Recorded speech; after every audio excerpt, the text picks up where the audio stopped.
began playing when I was 6. Just kind of not very seriously. And I began studying seriously when I was 8. Well, that's the way it is in the Western tradition. And I think it's true here too, where you begin very young. In fact, when I went to music school, I went eventually to the Juilliard School in New York, and comparing my experiences with my friends, when I told them I began when I was 8, they thought I had started late. Many had begun with 4 or 5 or 6. And they were surprised that I was able to do as much as I had done because I had started at such a late age. The formation happens very young in the classical Western tradition. I began as a flutist, and at 15 I switched to piano and to composition. But I continued to play the flute until I was about 30, and I eventually, as you may know, without regular practice, you can't really play the flute successfully. And at that point, by the time I was in my mid-20s, I was really playing, and it was all piano and composition, and I just wasn't playing enough to give any pleasure to anybody from my playing, so I gave it up. At 15, I began, as I said, composition and piano. I went to the Juilliard School when I was 19, and I continued that until in my early 20s, and I finished my studies with a very famous and very great teacher named Nadia Boulanger, who was teaching in Paris. And she taught until she was 92. She was about 73 when I studied with her. She was a relatively strong and still very vibrant woman at that point, a great teacher at that age. So my studies were completed when I was 28, which is a little bit long. That was about 20 years of it. That's a little bit long. Many people usually had stopped before then, but I was interested in really acquiring a very traditional technique. And it was about the time that I met Ravi Shankar when I was 28, and I was hired to be his assistant on a project in Paris, and that was my first contact with Indian music. I think it's probably a story that I've told so many times that you probably all know it, but it was through the work with him in 1965 that I found out something about Indian music, and I came to India in that year. The following year, in '67, Ravi Shankar and Alaraka were both professors of music at CCNY, the City College of New York, for 1 year. And I took that occasion to study with Alaraka. My purpose was to understand the principles of the rhythmic organization of Indian music, and I felt the only way to do it was to have a hands-on experience of it. I didn't imagine that I would become a tabla player, and I never did. My purpose was only to learn the music, and it was the only way to do it. Though in fact, there have been a few people who have, there was a young man named Colin Walcott who functional harmony with a functional rhythmic structure into something that was actually quite new. I've actually tried to do that for years, and I didn't really ever succeed completely. I more or less abandoned it, so to speak, and began to do other things. In a certain way, we don't ever really, as artists, you don't ever really complete anything. You just mutate and evolve into new issues, become interesting, and new problems, and became apparent to me. But in all of that training, I never did any improvisation, so that the kind of training that background that John comes from, I knew it as I was an avid fan of people like Coltrane, whom I heard many times. I heard Bud Powell many times. I heard the classic, the modern jazz performers I heard many times in Chicago and Pittsburgh and New York. But I never attempted that. I felt that my skills did not lay in that direction. And I preferred to work in the ways that I felt my talents would be best realized.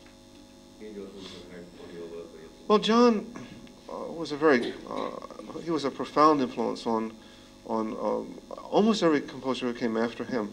I would say not minimalist is, I wouldn't call him that. The lesson that he was teaching in his music, in fact, he was a great teacher. He wrote extensively, and his performances had often a pedagogical air to them. I don't know. John was here with Merce, wasn't he, several years ago? Did you have an opportunity to meet him? He speaks very eloquently about music and about. For him, one of the main things was to redefine the boundaries of what would be a musical experience. Of course, his most famous piece is a piece called 431, which was 4 minutes and 31 seconds, where David Tudor sat at the piano and did nothing. And then the idea was that all the sounds that you listened to while you were waiting for him to play were the music. He actually succeeded in defining the absolute limit of what the musician can do, because he did nothing but invited the listener to listen. Besides that, he also, of course, was involved with music of chance. He used various procedures, principally the I Ching, to create musical possibilities where choice was no longer in the hands of the composer. And this is a very interesting idea, that choice became something that was given rather than chosen by the composer. These are two of his main ideas. I think the third idea, and I think the fundamental to these two, was the idea that the listener brought to the work, that what the listener brought to the work was part of the work itself, so that the act of listening became a creative act. And I think what he was trying to do was to make the listener, to activate their creative potential as listeners. He often said that the listener completed the work. That the works for John, and this was a very radical idea, more than you can, when you think about it, because for him works did not exist independently of the experience of listening. Now, in the West we have a tradition of notated music, so that we have the string quartets of Beethoven or the fugues of Bach, which exist by themselves, almost as without the presence of a human being, in fact. The fugues of Bach exist. What John was doing was quite different. He was saying, no, the work doesn't exist until they're listened to. It's only by the act of listening that the music is complete, and it was a very radical idea. It's for these reasons that John had such a great influence on the younger composers, and I can't say that we had any word to describe him. Of course, his long association with Merce is well known, and the way they worked is actually the opposite of the way Melissa, well, not exactly. There's certain influences about that too, from hearing Melissa talk about it, where she was talking about parallel realities, and John and Merce certainly did that. John, to the point where John would do a score for Merce, and the dancers sometimes did not hear the music until the evening of the performance. Were you aware of that? Yes. They had to dance to the music without ever having heard it before. That was how, not only were the realities parallel, they were actually completely autonomous. He was the music director for the company for a long time, and I think he had another influence also, in that he inspired us to, I mean all the generations of composers that were younger than him, to be active as performers. And you see before you two composers that, and a choreographer as well, but principally composers in the past, in the Western tradition, often were not performers, unlike what you would find here. One of the things that was also inspiring about Ravi Shankar was that here was a composer who was also a performer. That in fact, the functions and the roles of the performer and the creator are fused here. And very often in the traditional Western music, they would be separate. So bringing back together the performer as the composer as performer, was an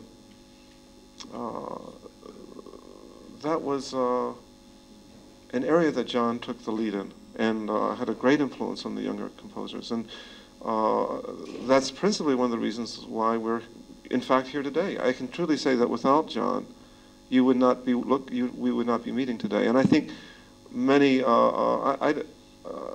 maybe it sounds a little exaggerated in a way, but it was only after John died, just very recently, that I think people really understood that, how important he was, and in many different levels. And in terms of it was interesting because the only instructions I was given is that the time that it would be about a 30-minute piece, and that's all I was given to go on, because their idea was that the sounds and the choreography or the dance would just go on simultaneously, but are separate entities and not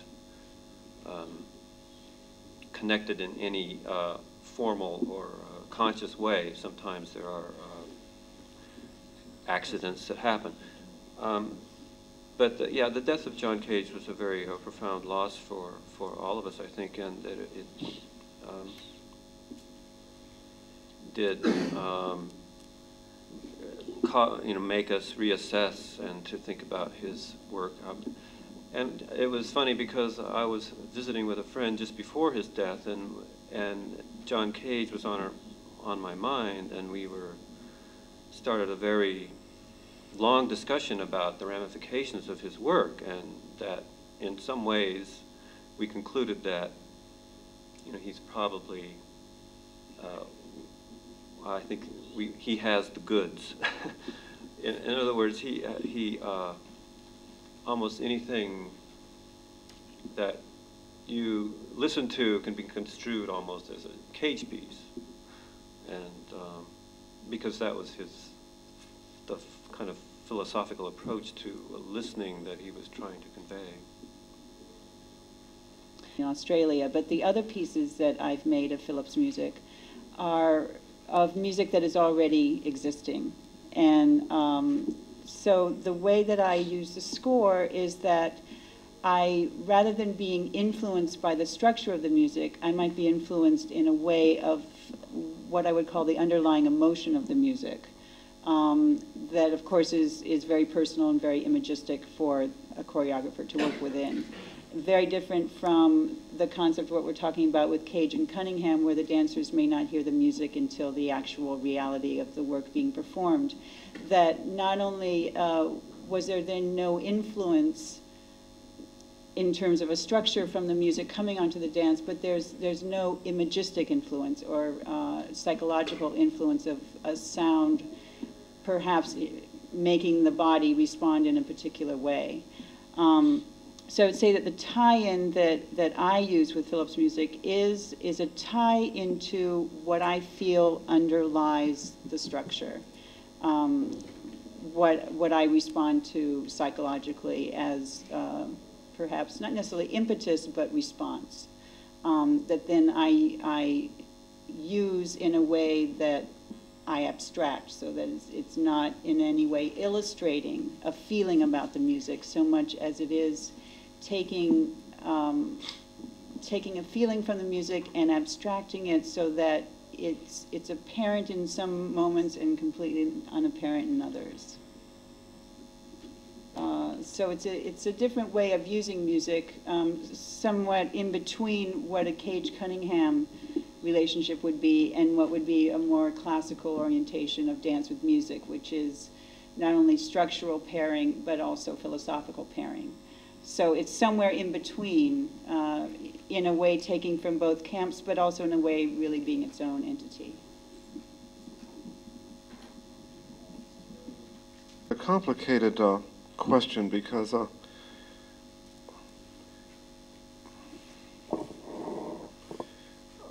it took, I was with her for 2 years, and it was only really at the end of the 2 years that I understood what I was studying.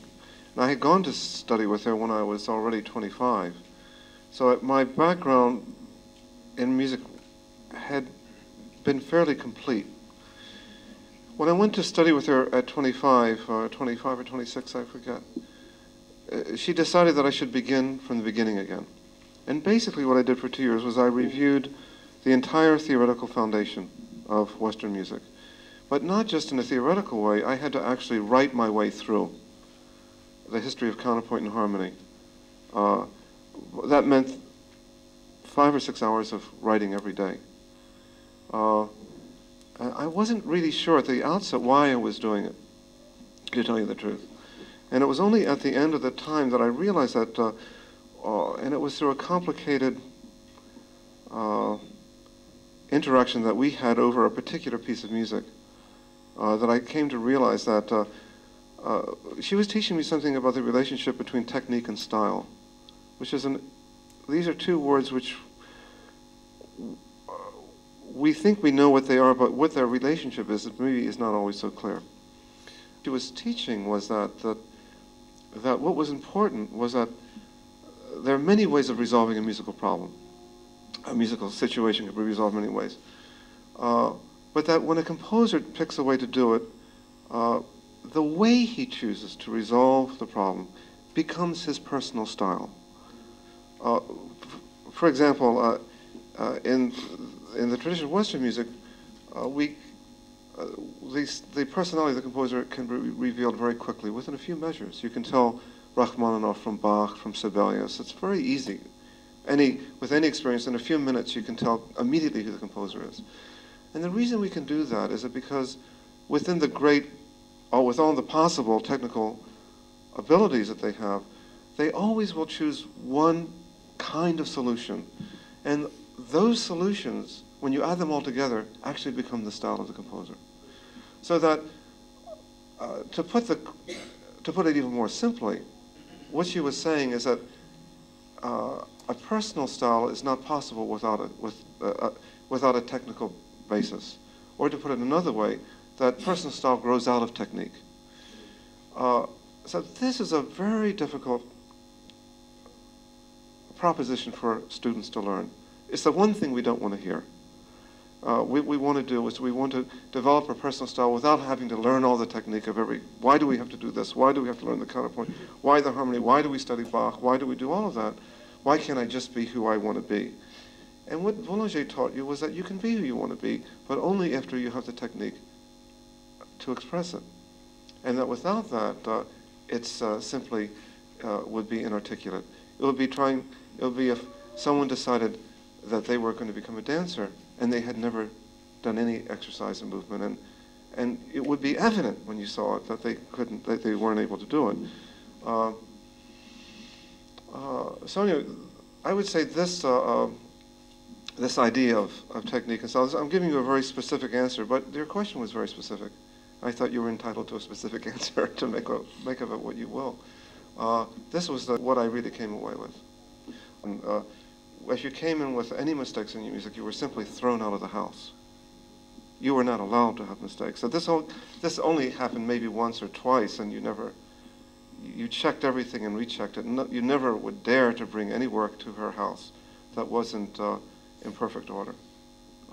You only had to be thrown out once. It was just, that was it. After that, you were able to present the work properly. Asking how one develops as an artist, I mean, it's a very difficult question. I think, I don't even know how to answer that, except that that at a certain moment, with the prerequisite preparation, it's possible for an artist to find a voice of their own. I can also say that it doesn't always happen. And it can be very frustrating for younger artists and even older artists to feel that that voice has never come to them. Sometimes it comes quite late. In the case of Janáček, the great operas of Janáček happened after he's 50 years old. If Janáček had died when he was 50, we wouldn't know his work. So some people have to wait a long time for that voice to happen. Once the voice appears, then a new relationship takes over between your own artistic voice and whatever your technical abilities are. for this reason, I think that we spend the rest of our lives developing technique. I'm still working on technical problems now. In many ways, I describe the development of my style, I can describe it almost entirely in terms of the language of music, in terms of augmented triads, in terms of functional harmony. I can talk about it that way, that in a way that's almost abstract in a way. On the other hand, what we're really experiencing in any artist's development is a kind of artistic and spiritual development, which may be often more difficult to talk about, but is evidently true as an artist becomes older. That we can see that more clearly. The other problem is that we often don't have the perspective on our own work, let alone the work of a contemporary, to even evaluate that. We're only now in Western music beginning to understand the importance of people like Bartók and Hindemith and Stravinsky, and they've been dead 50 years. So this whole question of developing language, developing new language, and developing a personal style, and developing a personal voice, and the question of aesthetics, is a bewildering experience, not only for the artists involved, but for the critics.